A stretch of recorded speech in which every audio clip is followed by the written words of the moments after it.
Hey everybody, just a real quick intro to the video. I know the timestamp looks daunting.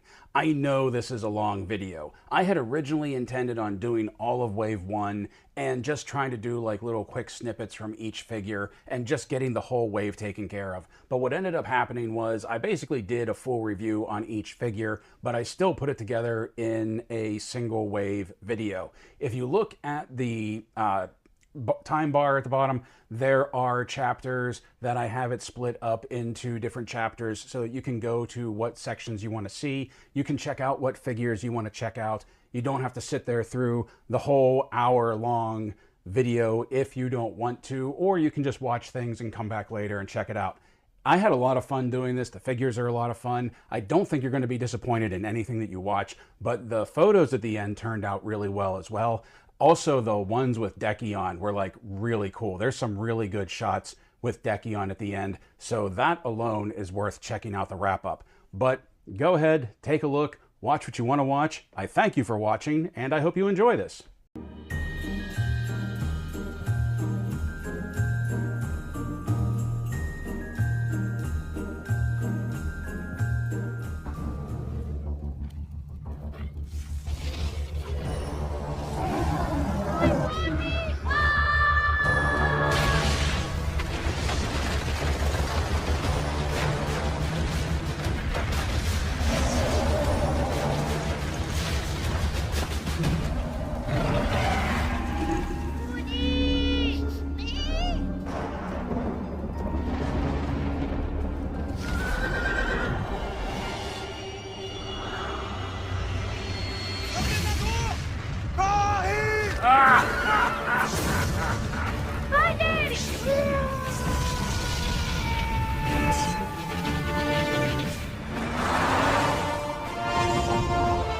Hora de voltar para casa, crianças.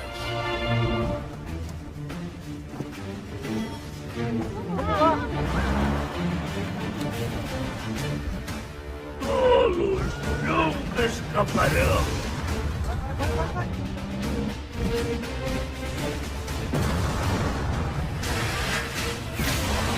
Certo, faz alguma coisa!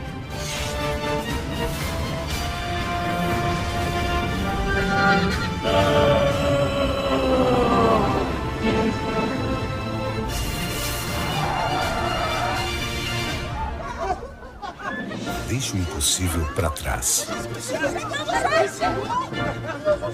Peraí, cadê a Uni? Novo Renault Kwid Outsider, o SUV dos compactos.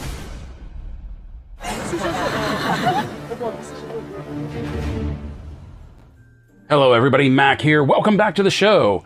Go ahead and leave this video a like because today we are taking a look at the SUPER7 Ultimates Dungeons & Dragons Animated Series Wave 1. Yes, that's right. We're going to attempt to take a look at the entire wave in one go. But if that's too much for you, or if there's only like one or two figures that you care to take a look at, there are going to be timestamps for this down below. You can jump to whichever figure you want to take a look at.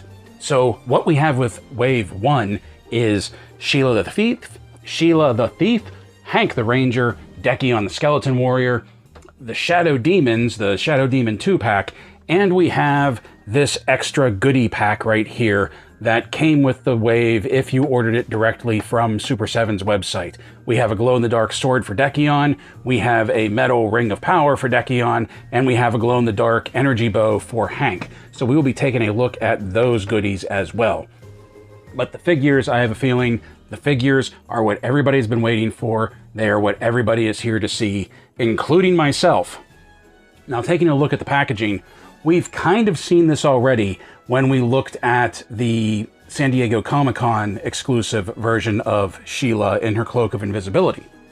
The dragon motif is fantastic. This, of course, is the entrance to the roller coaster that takes the children into the realm of Dungeons & Dragons and begins their big adventure. So I really dig the look of that. Now, in addition to that, let's move some stuff around here.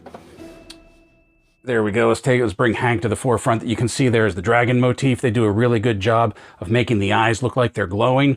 That carries around to the sides. If you saw the cartoon, you know this is definitely where, the roller coaster car went in. Up top, we have the ultimates. On the bottom, we have, you know, wizards, play D&D, all of the legal stuff since this is a licensed property. And then on the back of each box, we have stats. We have game stats for the characters themselves. And I believe these are, after taking a look at them, I'm convinced that, like, this is 3rd edition D&D right here. There's no doubt about it. When the Splat book, the handbook for the animated series came out, it was for 3rd edition. I don't think they've updated it since then. And I'm pretty sure these stats, unfortunately, I actually don't have that book, which amazes me. And I believe these stats came out of that rule book, out of that supplement, which is cool for me because Mac plays a modified version of 3.0 of the 3rd edition D&D. So this is going to be fantastic for me. So I really like that. Each one of them has their own stats. Dekkion's are a little Spartan right there. It's more of like a monster stat block rather than like a PC stat block. And Shadow Demon, I'm pretty sure, is just straight up like the Shadow Demon from the monster manual. So that is what we have for the packaging. And we are going to try to get through this as fast as possible. Well, I shouldn't say as fast as possible, but we're not going to linger on the packaging. So let's just jump right into it and let's take a look at these figures. Let's open them up and take a look at Super7 Ultimates Dungeons & Dragons, the animated series, Wave 1. And if you want this for yourself, you can get all 4 of these at Entertainment Earth. Entertainment Earth is your one-stop shop for all toys, clothing, collectibles, and more. Get the newest from Hasbro, Mattel, Bandai, and Super7, as well as exclusives that can't be found anywhere else. With over 25 years in the business, Entertainment Earth has what you want. Click the link in the description below. Okay, the first one we're going to take a look at is Sheila, mainly because we've kind of already looked at her before. And it wasn't until now that I just realized there is a different tone and a different art style for the packaging to the SDCC exclusive. As a matter of fact, I think that's a different dragon mouth right there. Interesting. So I said this during the unboxing video, and I'm going to say it now. I love the colors on these figures. They are bright, they are vibrant, they have a very animated series look to them. I think, from my memory, they are spot on with what we saw on TV. I haven't watched the show in a while, but as far as my memory hole goes, this is pretty much how Sheila looked in the cartoon. I do have a few issues with the sculpt. Maybe not even a few issues, but basically her head. I think her head is a little too large for her body. I kind of thought that when we were taking a look at the SDC exclusive, the translucent Sheila, but I thought it might have been just like an optical illusion, a trick of the eyes, because the figure was translucent. But now, seeing her in her full colored glory, I definitely think this head sculpt is a little too big for this body size. Having said that, I do think the face sculpts are fantastic. This one and the other two, which we'll be taking a look at in a moment. Big, wide eyes, has that innocent, youthful look to her. You can see, I don't know if it's coming through in the camera, but she has her freckles dotted on there, which I really like. The red hair, everything about this just reminds me so much of the cartoon. The cloth goods cape, carryover from the SDC exclusive. Still a little bit see-through, a little bit translucent right there. I kind of wish that the cape would have been a heavier material so that we wouldn't get that effect of being able to see through it. Although it's a cloak of invisibility, is that really that big of an issue? One thing that I do wish is that I wish it had a wire going through it. I was kind of missing the wire with her translucent version, and I'm really missing the wire with this one, just because there is these one image of her that I always have in my head where she's crouched down and she's running and the cape is sort of like billowing out behind her.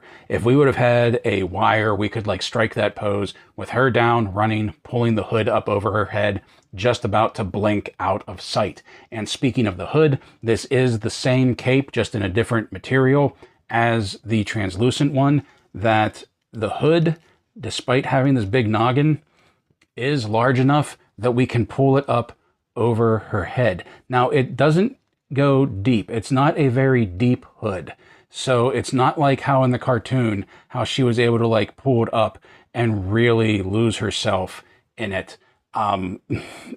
Sort of like Strider's, but it keeps wanting to snap back. This is another place where I think the wire would have done very well, because you can see how it peaks and it holds that shape. If we had a wire in here, that I think would have done a lot to help sort of like mold the hood so that we could keep it down instead of it spiking like that.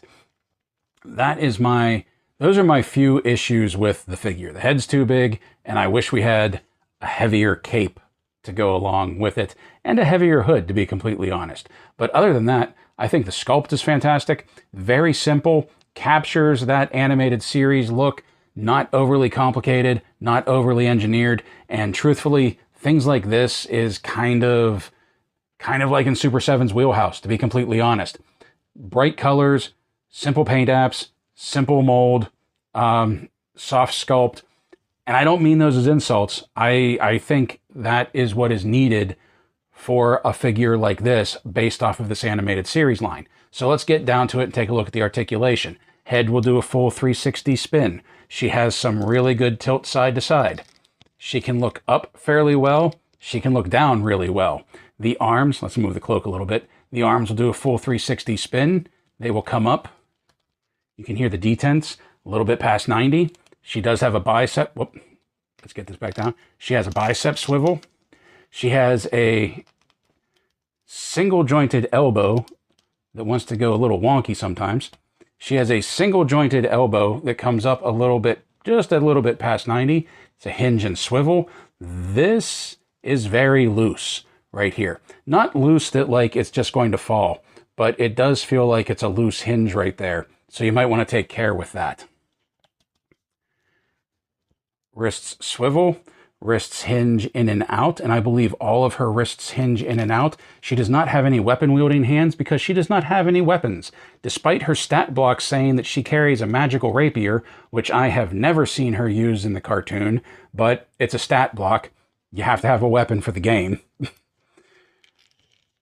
She has a ball joint right there at the waist, just above her belt, where she can get some nice side to side. She can get back. She can go forward. Not really, but she does have a full 360 spin right there. This is a soft rubber, so it kind of gets out of the way. Whenever you turn her, you can see how it's sort of like conforming to the body shape right there. Now down here is the only issue I have with the paint apps, that the legs and the boots are painted very well, but it looks like there might be some heat damage on mine.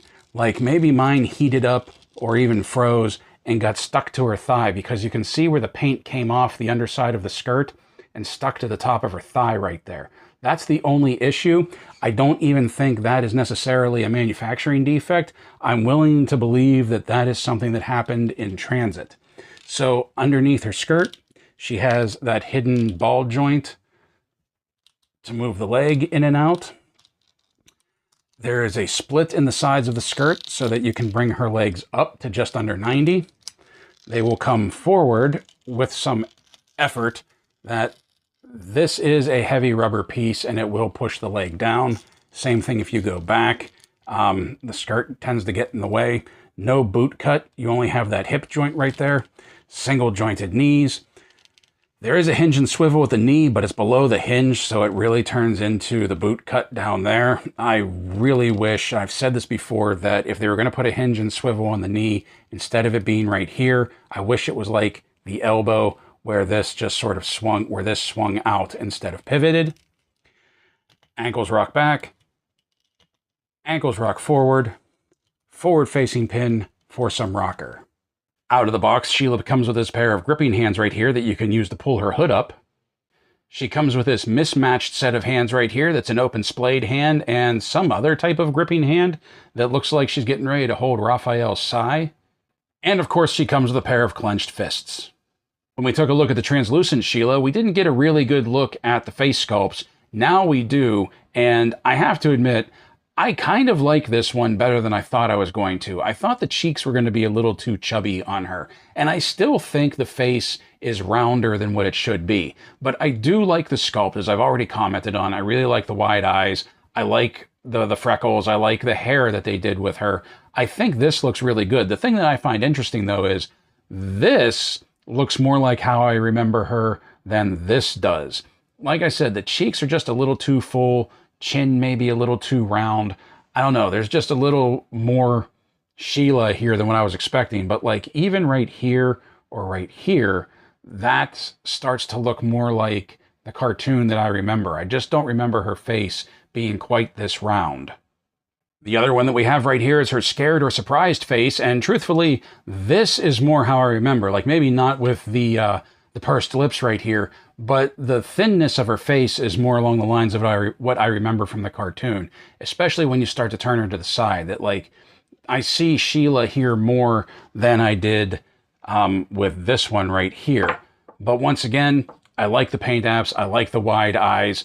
She was surprised often, which I found amusing because she was the one that could turn invisible. You think she'd be the one doing the surprise, but I like this one. This is the second face sculpt that she comes with.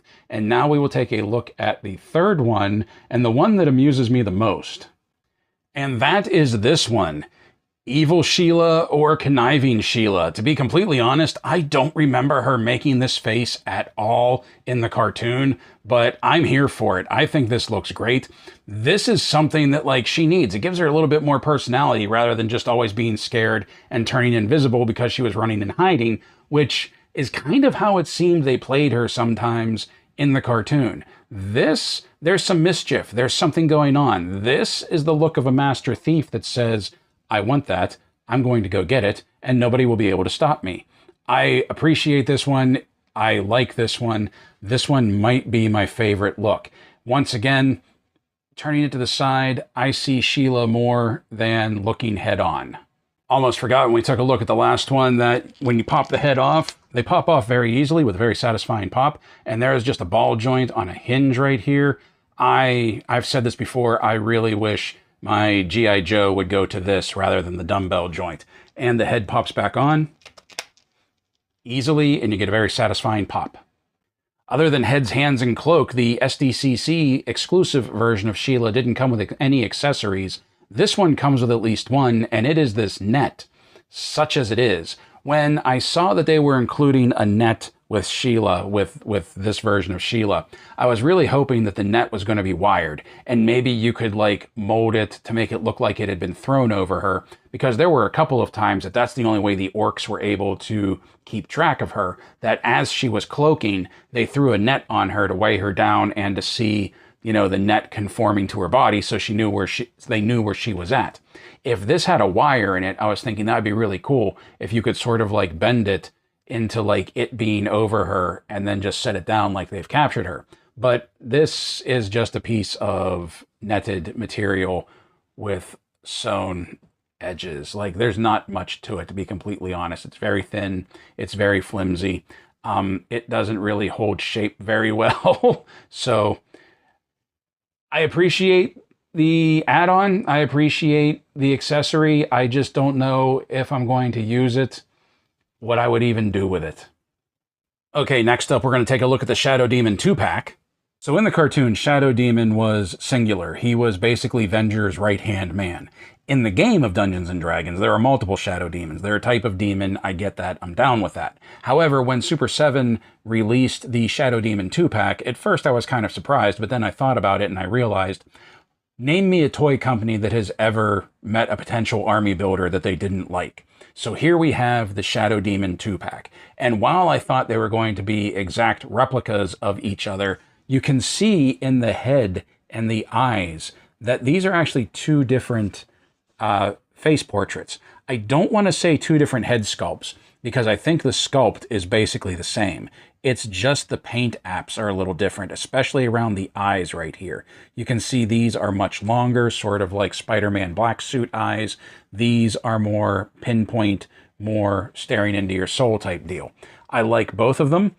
If you asked me which one was from the cartoon, it would depend on which one I was looking at the time. If I saw that, I would say, oh yeah, obviously that's the Shadow Demon from the cartoon. But if I saw that, I would probably say the same thing, because I have no doubt that they animated him both ways, which might be another reason why they came out with this 2-pack. However, one of the things that I really like about it, and we're going to kind of cheat and skip ahead, that if you look at the hands that are on them right now, these are 4 different hands right here. Okay, so they have 2 hand sets on the figures themselves. And there were 2 additional sets of hands that I thought it was just going to be another set of these hands for this demon and another set of these hands for this demon so that you could have them set up. But that's not it at all. The 4 different hands, these are 4 different sculpts. These are 4 different designs from what's even on the shadow demons right now. I mean, obviously there are sets that go together, like these 2 hands go together. Okay, oh, let me see if I can get that focused in. These 2 hands go together, and then these 2 with the long curling fingers go together. Okay, so you have sets, but you could also mix and match. You can have 4 different sets of hands. So basically, if you did want to buy multiple packs of these, you could theoretically army build shadow demons, and at least between the heads, the 2 different heads, and the different sets of hands right here, not all of them would look 100% the same. And I think that is a really cool touch, because at what is it, $55, especially for something with G.I. Joe, like take the Bats, for example, or the Cobra Troopers. At $55, that's pretty steep army building. But a 2-pack at $55, like you could get 2 of these, 2 sets of these, and you have 4 shadow demons right there. I think that's pretty cool. I really like that. I also really like the translucency of the fingers, that you can see they're molded in a translucent plastic. And you can, like, the whole arm is actually molded in a translucent plastic. I don't know how well that's coming up on camera, but the whole arm and the hands are molded in translucent plastic and then kind of smoked to give it like this opaqueness to it.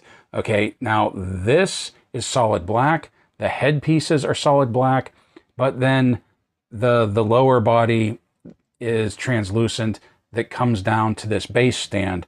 And this is 2 separate pieces. The stand comes off so that that is just your demon right there. And then you can just put them in the stands, voila, to hold them up. So I think that is really cool.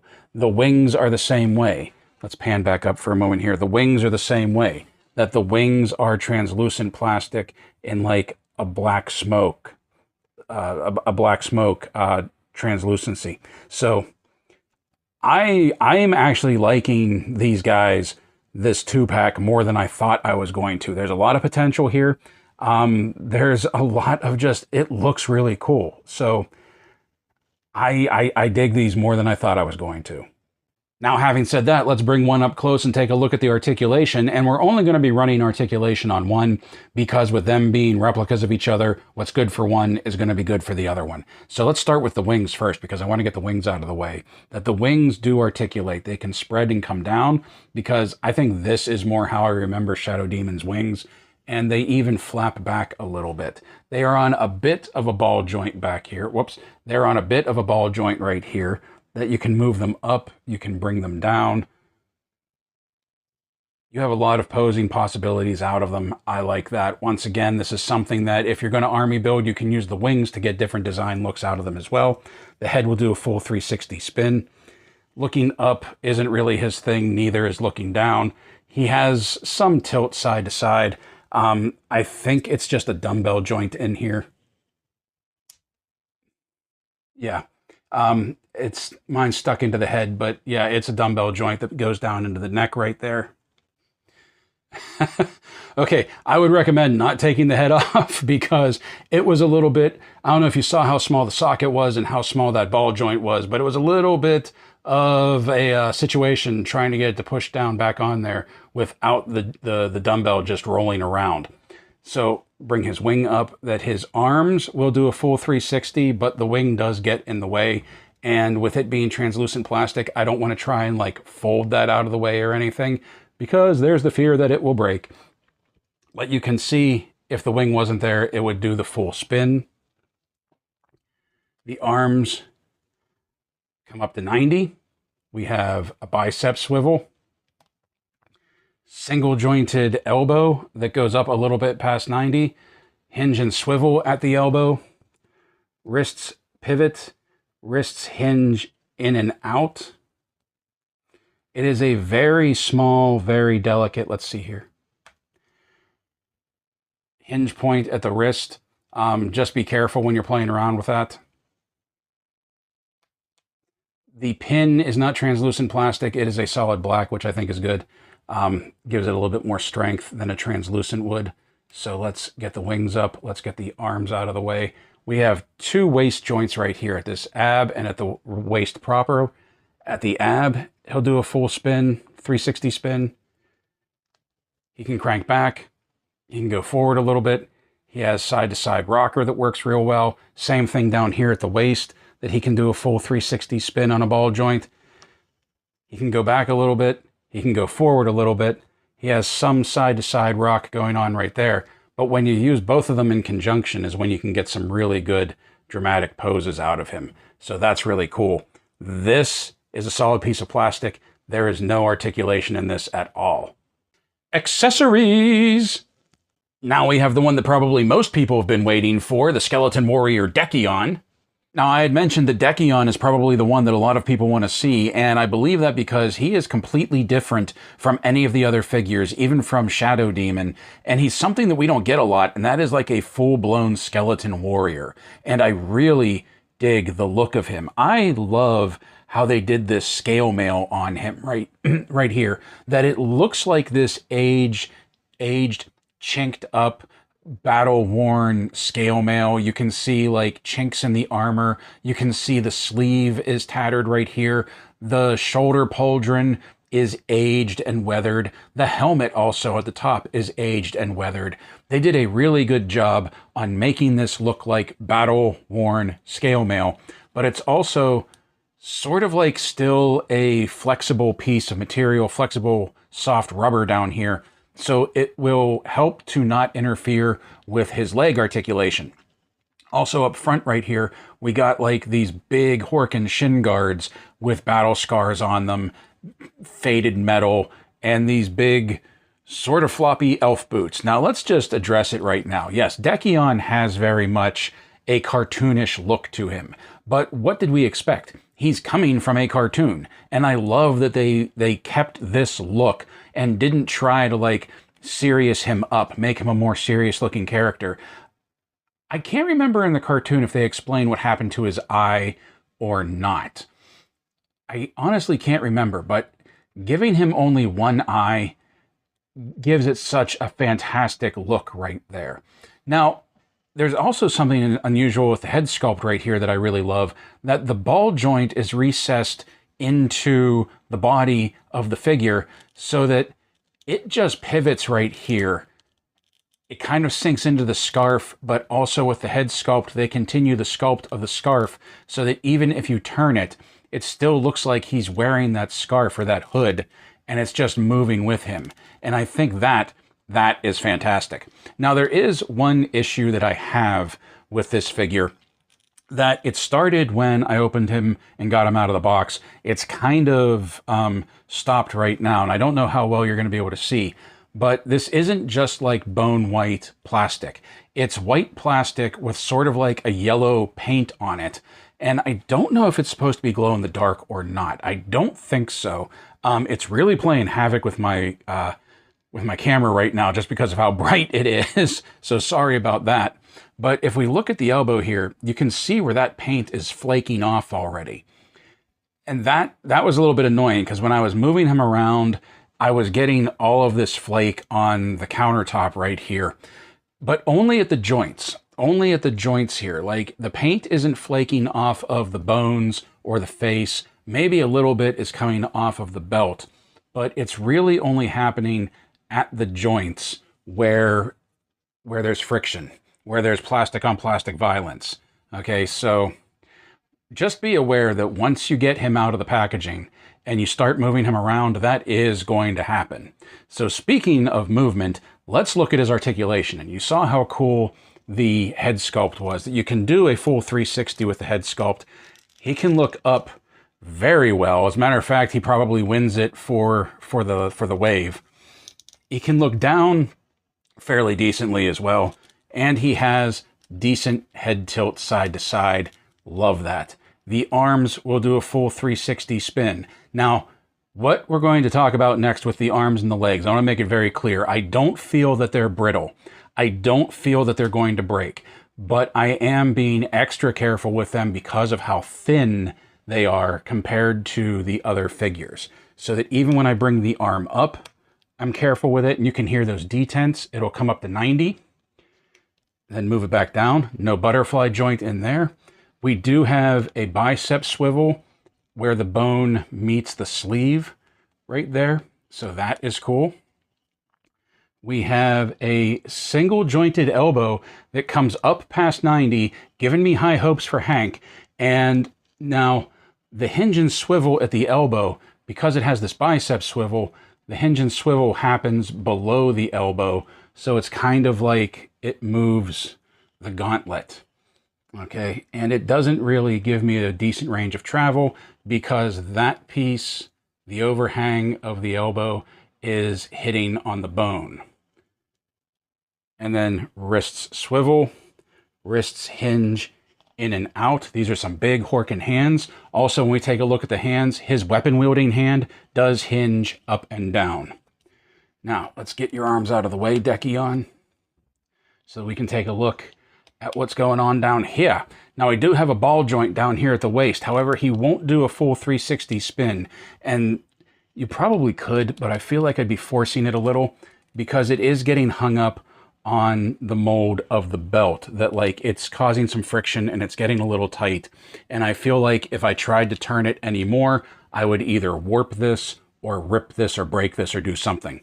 Okay, so I can get him to right about there and right about there before I start to feel any real resistance. He can lean back a little bit. Well, actually, he can lean back much better than I thought. He can lean forward fairly well. Actually, no. Okay, I reversed that. Forward, not so much. Back, pretty good. Side to side, not a whole lot. Now, here is something else that you need to be aware of, and we've seen this, unfortunately, a lot with Super 7. It is fairly loose. You can see the legs jiggling. That is happening at the ball joint at the waist. Now, I want to make it clear that I don't feel like he's just going to start flopping over. Not yet, anyway. There still is resistance, so that wherever you put him, he'll stay in a position, but just be aware that that is an issue down here. Now, coming down to the articulation on the legs, let's lift up his skirting a little bit, that he has that hidden ball joint, but because it's just bone legs, you get some really good movement out of it. As a matter of fact, you can go all the way around with it if you want to, okay? The legs will also come out to the side, stopping right about there, under 90. They will come forward. Soft plastic getting out of the way, but it will weigh them down, so they'll come to there. Going back, they have some good decent travel as well. Now, here below the knee, we have what we could consider the boot cut. Single jointed knee that goes, yep, up to there. And then the ankles, tight detents, rock back a little bit. Rock forward very well, and then have the forward-facing pin for some rock. Now, also, I forgot to take a look at the back right here. I appreciate the painting on the leather straps that are holding the shin guards in place over top of his boots. Also, you may have noticed that the pauldron, it is a soft piece of plastic as well, so that when you bring his arms up, it does get out of the way of the articulation. Let me get this down. So much to the point that you can bring his arm up very well, and that will shift and move out of the way. I wouldn't keep him posed on the shelf like this because that will eventually warp and disfigure. But for photos, for posing, for playing around, this will move up and out of the way right there. I know I said Shadow Demons might have been my favorite of the wave.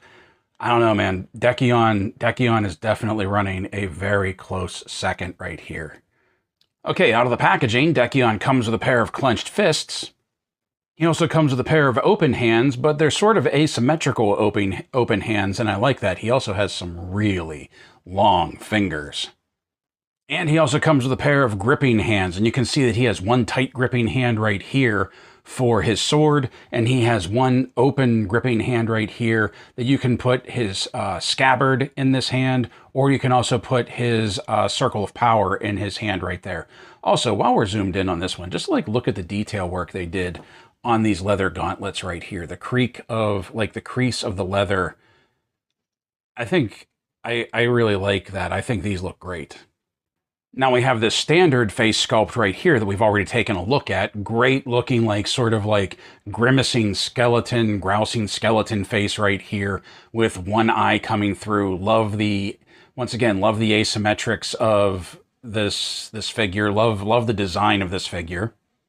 But then we also have this open mouth battle face right here. And at first I thought the eye was just completely whited out. But if you kind of look up in the corner there, it looks like he may just be really intensely looking up into the socket. I don't know. Is it supposed to be like that, or is it just all white? Either way, it looks fantastic. It really does. The open mouth, I love the open mouth right there. How they animated the eyes to give him some expression. I think this looks really cool. Also, like the standard head sculpt, they did not stop on the sculpt for the scarf, so that no matter where you move him around, he still has that sculpt right there, so it always looks like he's just wearing this cowling or this scarf, and it's never just smooth plastic. Now, popping it off, it's kind of hard to get a grip on because you don't want to grab the arms and squeeze in on them. Also, you don't want to be stuck by the spiky right here. And it's a bit of a tight fit. There we go. Whoop, hit the camera. There we go. And you can see what I mean by we do have a dumbbell joint down there, but it is really recessed down into the body of the figure. And then getting the head sculpt back on is a much easier affair than taking it off. I would honestly recommend moving the arms up out of the way, grabbing him securely around the torso so you're not pulling on this part either, and just popping right there. It's a bit of a task the first couple times getting it off, mainly because like the bones, I don't want to squeeze the arms. I don't want to hold him low and end up pulling on the torso right there. I'm not saying it's difficult. There's just a trick to it so that you don't damage your figure. And you saw what the other head sculpt looks like. Like, they're both fantastic. They both have great sculpt. They both have great paint apps. They both look fantastic on here. As a matter of fact, if you wanted an army build skeleton warriors, you might even be able to do that with these two. Now, taking a look here, let's take a look at his ring of power, which honestly, this is just a plastic ring molded in glow-in-the-dark plastic. It was the MacGuffin in the episode that he appeared in. It was the thing that Venger was after, and he sent Dekkion after.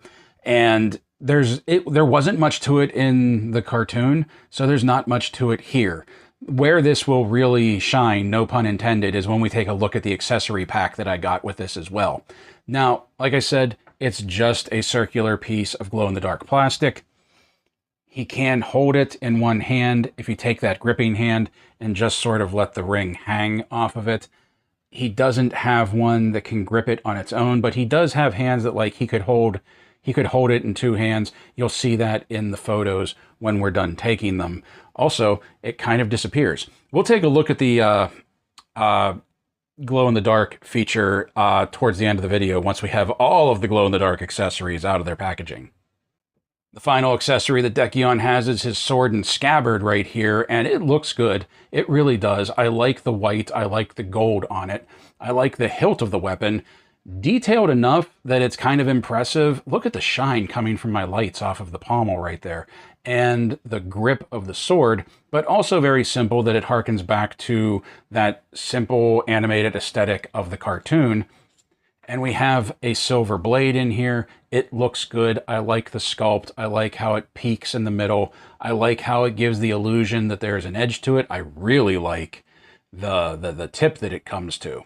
Now, let's take a look at this. The scabbard has this tab right here that in all of the photos, the advertising photos, Dekkion was carrying the scabbard, and that's what his open gripping hand is for, that he can carry the scabbard around in his hand if he wants to. However, with that tab, we have a socket right here on his belt that it does just socket in right there, so he doesn't have to be carrying it. He can just have it on his belt, and then you can hold his hand out, and then he can be carrying his ring of power right there, and then the sword will fit very well into his hand. The hands are very flexible, not like the Conan hands that you see. You can get it in very easily. It will grip it very easily, or very well. Doesn't fall out, and it's sized very well for him. I think that looks so cool. Oh, I think that looks so cool. Like I said, I don't know, Dekkion now might be, you know, my favorite of the line at this point.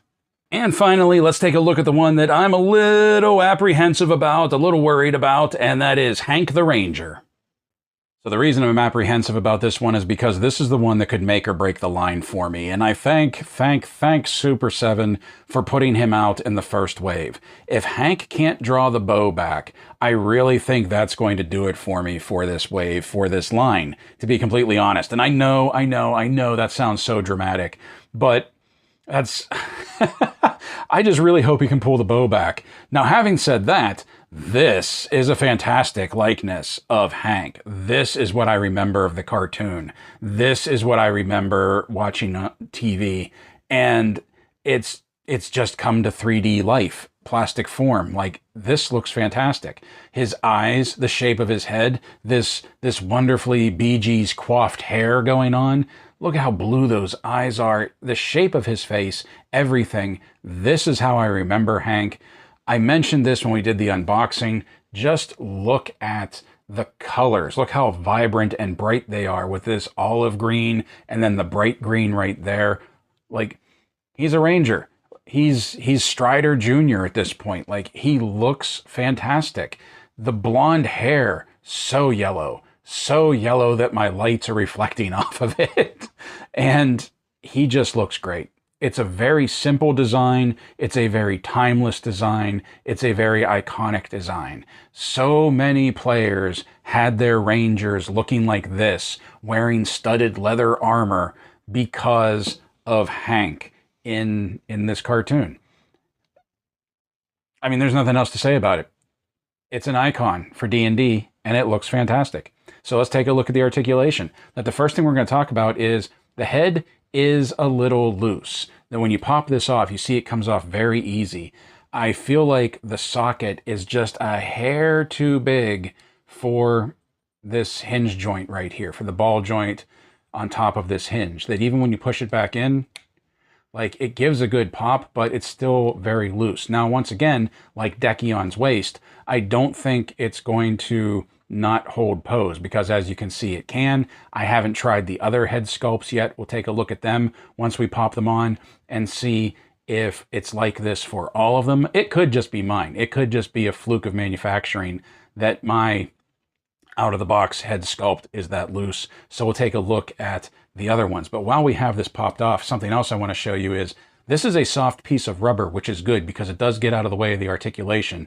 But I want to take it off to show you the articulation, and it does just come off. And then he's wearing such an 80s deep V right there. I mean, come on. Like, he's a BG at this point, okay? So while that's off, let's take a look at the articulation. And the head will do a full 360 spin. You can see you get some decent tilt side to side. He can look up very well, but the hair just gets in the way. Respect the hair. He can look down real well. He can look to the side very well too. I'm getting antsy. Like, part of me really wants to just jump to the bow and find out. Arms will do a full 360 spin. No butterfly joint. My elbows are a little tight. You can hear those detents. But first we look at the shoulder. That the shoulder will come up just under 90. We have a bicep swivel, but then we also have a single jointed elbow with a hinge and swivel. Does the elbow come up anymore? That one does not. Wait. This looks cut more than this one. Dare I hope? Dare I? Oh, ho, ho, ho. Super7. Well played. The drawing arm bends tighter than the non-draw arm. Or do I have it backward? Nope. Oh, wait. Did it go backwards on me? Is that how it's supposed to go? No, I think it was right the first time. Yeah, because you see how that ball goes down. Okay, so yeah, it looks like, yeah, because you can see those are designed the same. It just looks like this part of the arm is cut steeper than this part of the arm is, so that the holding hand comes out to 90, whereas the draw arm comes up a little bit past 90. I'm getting high hopes right here. I hope they're not dashed. Okay, now his fists, I haven't looked at the other hands yet either, but his fists kind of look a little small. These little like bobby fists he got going on. That they will do a swivel. They will hinge in and out. I believe his draw and his weapon wielding hand hinge up and down. We'll take a look at that more when we get them out. Now we do have a ball joint right here, much like Dekkion, but it is not hindered like Dekkion because Hank will do a full 360 spin. He can lean back fairly well. He can lean forward okay, and he does have much tilt side to side in the rock. Also, like Dekkion, this is a very soft piece of rubber right here. So it will kind of get out of the way. When you bring his legs up, they will come up to 90. It will kind of get out of the way when you move them back, and they will go to right there. And there is a split right here so that his legs can come up to 90. He wins it for the wave. Now, all of that articulation at the hip, unfortunately, means there's no real ball swivel. There's a little bit, but not as much as I would like. He has single jointed knees that don't come up very high. Now, he doesn't have much movement below the knee joint right there. And I think it's just because of the way the knee is sculpted that it sort of fits together. But he does have a boot cut, a proper boot cut at the boot. So there is that. And then the ankles rock back. The ankles rock forward very well. And there is forward facing pin for some rocker. Now, let's put his shoulder piece back on, because I do want to show you that even with this on, it gets out of the way, and not in an unnatural looking way. Like I would believe that like that's how that piece would shift. Grant, if it was leather, remember, it's not cloth, it should be like a leather. But if it was like a heavy leather and he raised his arm, I feel like that's how that piece would shift when he raises his arm up. So I do like that. I appreciate that a lot. Just the simple sculpt of this. Like, some people might be grown that it's too simple, that it's too basic. I say this is how the cartoon looked. And quite honestly, you don't want to mess with this look. You don't want to overcomplicate it. He's a ranger, and it looks fantastic. So we're going to do this a little bit out of order just for the sake of dramatic build, but here we have his standard neutral face sculpt. Still a little bit of a smile on his face, the arched eyebrows, still very much Hank. Love the look of this. The other one that we have right here is Happy Hank with his mouth open and a broader smile, big happy eyes. And just for the record, this head is much tighter. I'm willing to believe that my standard head sculpt, it may just be me, that mine is a little loose. Mine was a fluke of manufacturing, because this one's tight. This one holds its own, and I'm curious to see how the last head fits on here. And here we go, Hank's battle face, one eye closed, one eye open, looking down the bow as he draws. It's going to look cool if it works. Once again, this is a very tight fit on the socket right here, so I don't think it's all of the heads are going to be as loose as mine. One legitimate criticism that I do have is I do wish that the neck didn't come up out of the chest as one piece. I kind of wish there was a little bit of a socket right there so that the neck would have some give to it. I don't know. Just something when I was putting this one on, I kind of wished that this was a separate piece, like how Hasbro does. However, once I get used to this, it may not be that big of an issue. So you've seen out of the packaging, Hank comes with these little fists. He comes with a pair of open hands, or as we say in the business, jazz hands. Now he does come with a pair of gripping hands, but you can see that both sets of gripping hands hinge in and out, not up and down, which once we get the bow in his hand may be good, because like if he has the bow, you don't really want it going that way and that way too much. You kind of want to be able to like do that while he's holding the bow. So here we go. Well, there's one other hand to take a look at, and that is this hand. It's a single hand, and it is his draw hand right here. Now, full truth right here, I don't think you're actually going to be able to hook this onto the string of the energy bow. I think it's made to just have that look, and it will just have to be like resting against the string. I think the string is a little too thick. So if he can't actually tug on the string, I don't think I'll be that upset about it, as long as he can at least get it in on the string to make it look like he's drawing back.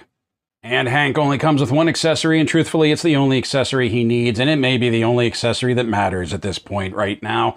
We have his energy bow. We have the string and the arrow molded in this fantastic bright yellow translucent plastic. I love the work they did on the arrowhead right here. This is exactly how I remember it. And I'm not being hyperbolic here. Like, I legitimately, this is exactly how I remember it. Now, the energy string does pop off like so. There's just two little clips on the string right there that grip onto the bow. And what I like about it is that there's not a whole lot of plastic. It looks like it's just the hand, or it just looks like it's the C-clamp right here. So there's not a lot of loose, weak plastic to break, that this will just pop right on there. Now we have the bow itself. The only thing I wish about the bow is that, like, I wish it was darker. I feel like this tan brown is a little too light for the way that I remember it. I may be wrong. I may go find an episode on YouTube as soon as I'm done with this and see that this is exactly the color that it was. Okay, let's do this. So the first thing we're going to do is we're going to put the bow into his hand. He has a soft grip so that he can get that on there. Oh man, I'm actually nervous about this. I know that sounds ridiculous, but I am actually nervous about this. So there we go. And we're going to take this, and we want the arrow to come off on the inside of the bowstring.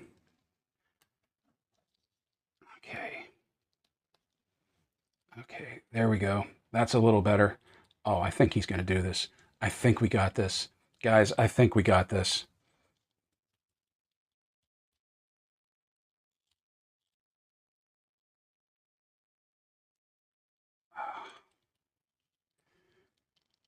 We can bring his arm back a little, and then we can hinge this out.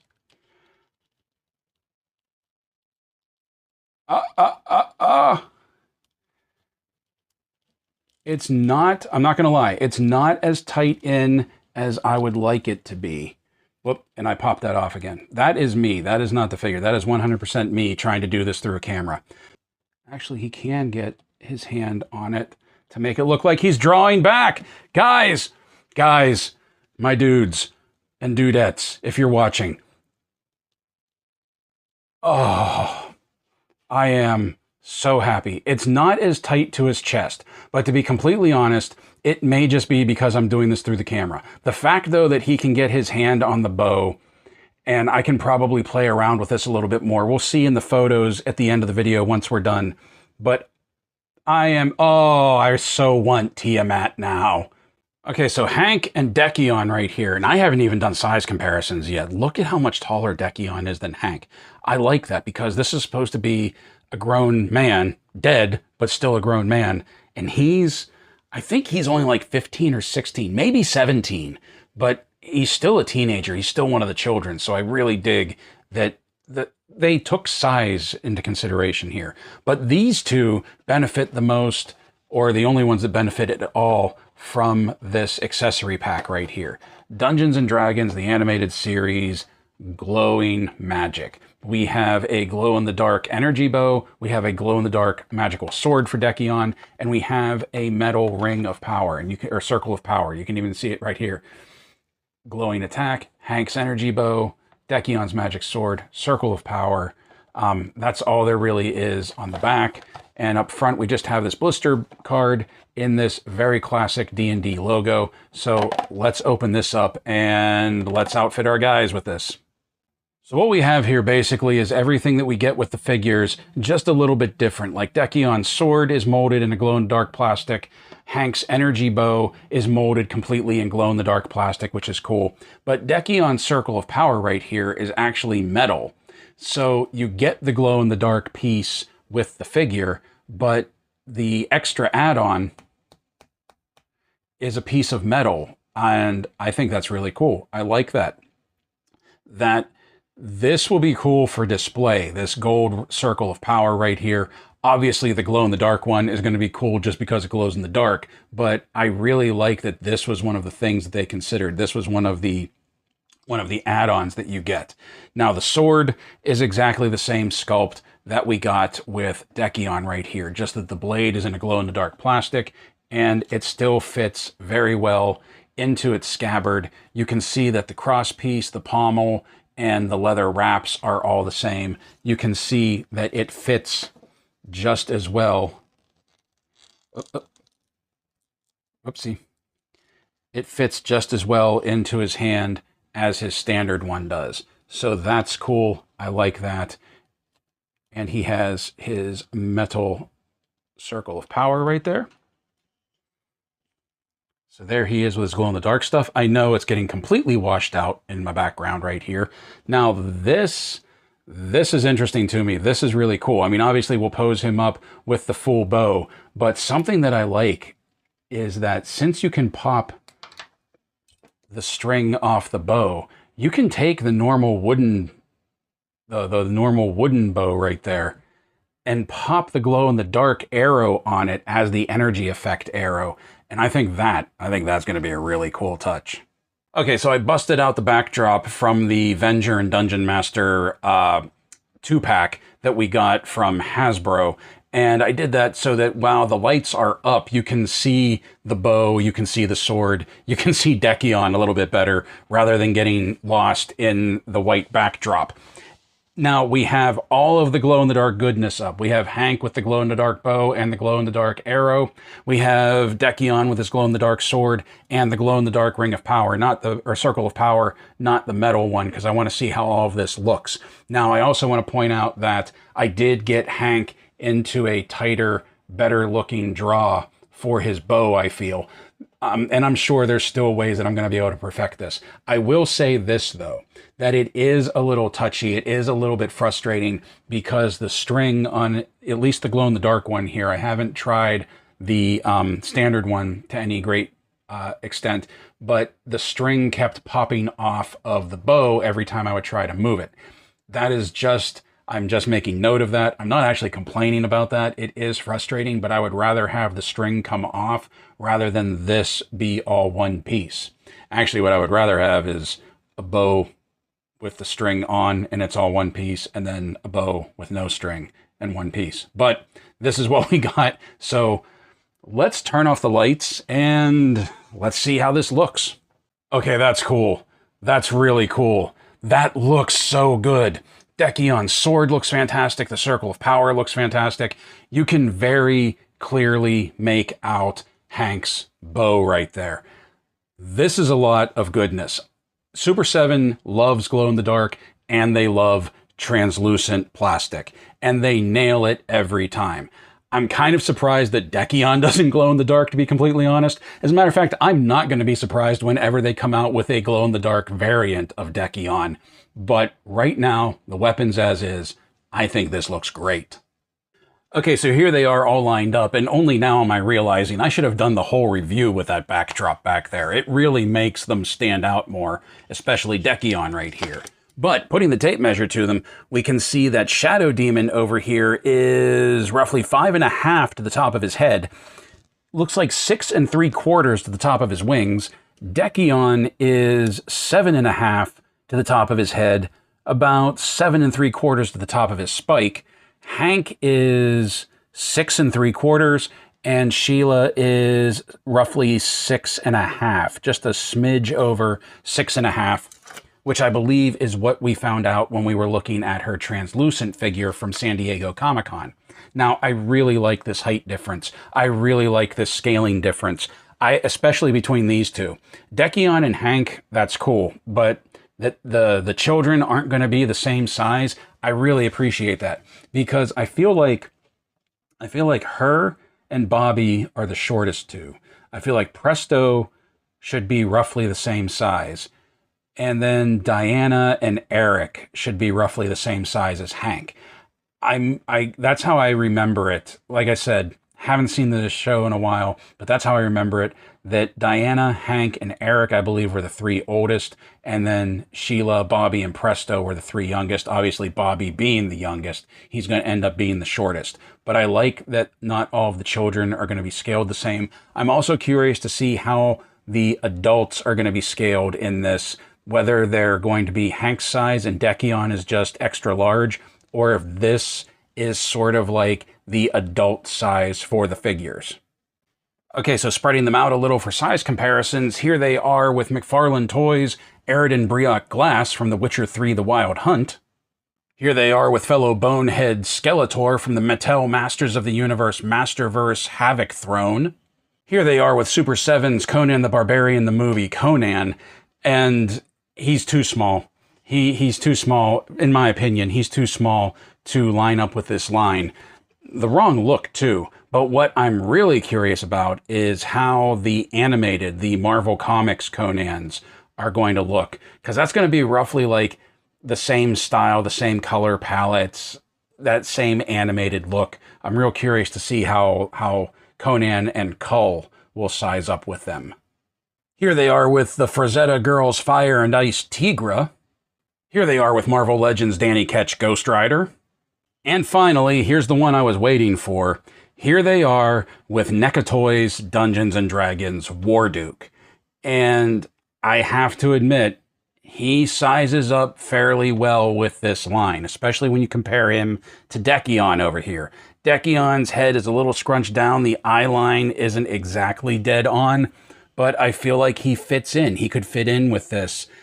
And I do have the original LJN colored Warduke that has a much brighter, softer, more basic palette that would match these figures. However, I have it in the card back, and I wanted to keep it in the card back. But now that I see him with these, part of me really wants to rip Warduke out of the packaging and fit him with the line. Although Super7 may bring out Warduke because he was in the cartoon. So I'm pretty sure I'm all in on this line. And I'm sure that doesn't come as a surprise to anybody that has watched any of the sections of this video. These figures have a very special place in my heart. This line in general is going to have a very special place in my heart. And I don't want to call it nostalgia. I don't believe it's that. But Dungeons & Dragons in general has had a very profound impact on my life. It was how I met a lot of friends. As I believe I said before in either this video at the beginning or it was another video, I can't remember which. But D&D is one of the things that even helped me learn how to read, because I needed to read the DM's guide, I needed to read the player's handbook. And especially if you are of a certain age and you have been playing Dungeons & Dragons for as long as I have, like D&D isn't that much older than me. Dungeons & Dragons is only 2 years older than me. So I've pretty much grown up with this franchise, and in nearly every incarnation, I've had my hands in it. And then you take this cartoon.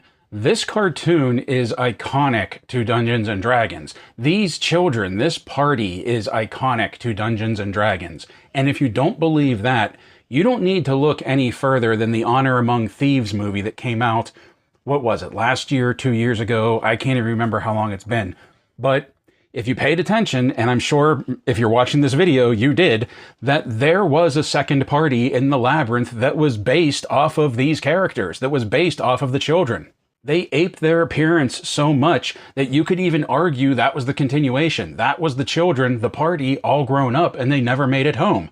Truthfully, I prefer to think that the car commercial got it right, and that's how they ended up getting home in the end. Are these figures perfect? No, but I don't think any of them are going to be. I did have some issues. I do believe Sheila's head is too big. Dekkion's paint flaking is a bit of a mess. It does eventually stop, but it's very disappointing that his joints were flaking like that. And my question is, why didn't you just mold the bone in that plastic rather than do the paint?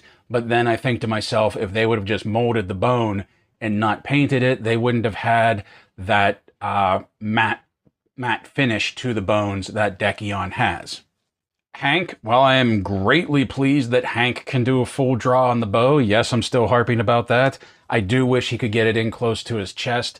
The main head being a little loose is a bit of an annoyance, but I tack some blue tack on there and everything's going to be okay. So I don't really have complaints so much as nitpicks about this right now. I'm sure the more I play with these, the more I start to find things, the more I may start to see the chinks in the armor, so to speak. But as of right now, I don't have any real complaints. I do have some worries that some of these joints are going to get too loose as time goes on, with Dekkion in that waist, Hank in his head joints. Sheila, I think, was fine. Shadow Demon, I don't really have any complaints about that either, other than just be careful with the translucent plastic so that, like, it doesn't get too brittle and start to crack. I can't wait for Wave 2 of this line, though. That is a fact. I don't know what the tertiary characters are going to be for Wave 2, but my prediction, my guess, let's be honest, is going to be that we're going to get Diana and Bobby and Uni. We got Sheila now, we'll get Bobby in the second run, and they have to, and I think Diana will come out with Bobby because they have to release Presto and Eric together. I'm very excited about the possibilities of this line. I really hope that Super7 sees this through to the end, and Super7 is good for doing like deep cuts on lines like this. I hope this line is at least as popular as their Thundercats line, because their Thundercats have been going for a good deal now. They don't come out with like, I don't believe they come out with like a new wave every few months. I think it's like maybe one wave per year, but they've been going on for a while and they've done some deep cuts on Thundercats, and I'm really hoping that's the same treatment that this line gets. I know this was a long one, and I appreciate you going on this ride with me, whether you watched the whole video or you picked and chose which chapters you wanted to watch. I do hope you got something out of this. I do hope you enjoyed this. And if you have these figures already, or if you are planning on getting them, let me know what you think. I'm very curious because the Hasbro release, and I do want to apologize, I didn't mean to bag on the Hasbro figures like I did. They were definitely not for me though, and I wasn't very excited about them when they came out. I was very excited about these, and it can't be argued that the Hasbro figures, there was a split. You have to admit, there was a split in the fandom as to whether they were good or whether they were passable. For me, I put a big pass on them. These I can't wait for the rest of it to come out. So let me know what you think of these. If you got the Hasbro figures, let me know what you thought about those compared to these if you have both of them. And honestly, like, who was your guy in the cartoon? Because for as I really think the reason the cartoon was so iconic for Dungeons and Dragons is because they were children. They were us. They were us in Dungeons and Dragons every time we sat down with that character sheet and our dice. This was an animated interpretation of us, kids sitting down to play D&D, thrown in this fantasy world. And it was fantastic. Thank you for going on this journey with me. Season's greetings, everyone, and thank you for watching. If you're looking for a Christmas present to give me, go ahead and leave a like on the video. And while you're at it, go ahead and subscribe if you haven't already. If you're already a subscriber, thanks for hanging around with me. If you like what we do here and you'd like to help the channel grow, you can become a member of the Steel Core, either through YouTube membership or as a monthly subscriber to my Ko-fi page. Members get access to member-exclusive videos, Discord, and eventually members-only live streams, all for $1 a month. Links in the description below or by hitting the button beneath this video. So until next time, my friends, play well, stay safe, stay healthy, happy holidays, and have a happy and safe new year.